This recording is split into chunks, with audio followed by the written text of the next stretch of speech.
So I grew up in the countryside in Shropshire, and I've made quite a few short films that are all based in that area. So they tend to be about young people.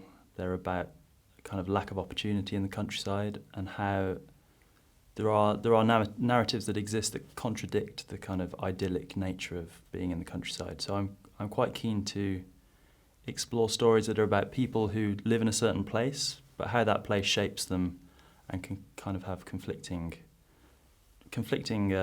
themes against what they're up to. So Sam is a soldier who's on mid-tour leave, coming back to his home place, which is Shropshire.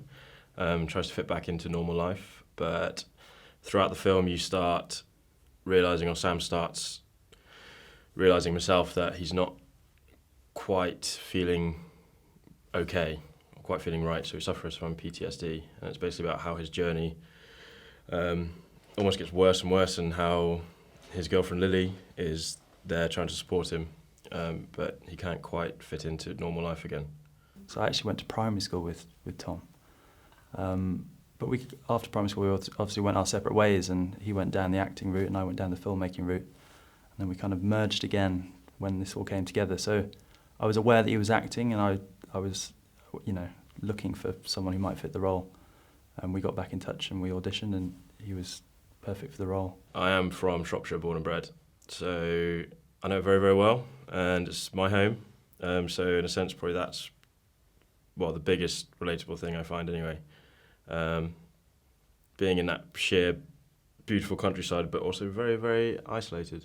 The role of Lily took a little bit more finding, and we were starting to lose hope until we met Rebecca, and we immediately knew that she was the right person for the job. Tom was so brilliant, he did such good acting, it was really easy to just sort of go with it, and you and the director would often make decisions without telling me about maybe like an outburst or something, so I could get a really natural reaction to it. One day he just screamed in my face and I wasn't expecting it, and that sort of immediately made tears spring to my eyes. It was, and I think we've all loved, and we all know how that feels, and I made sure that me and Tom were buddies straight away, because we had to sort of believe that these guys had been together since they were kids. To have our world premiere at Raindance is very exciting for me, because I grew up attending Raindance Festival as a kind of aspiring filmmaker. I used to go and watch the short films and the features there to kind of inspire me and see what was going on.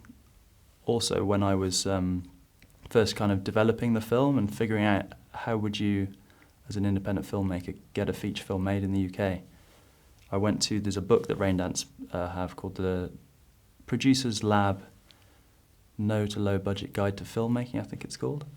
And it's essentially a Bible that kind of goes through each step from pre-production through to post-production and explains how you might do it on a low to no budget. So for me, that was a very important tool that I used. So it's kind of come full circle. Started at Raindance and now we finish at Raindance. So it's great. It's a great opportunity.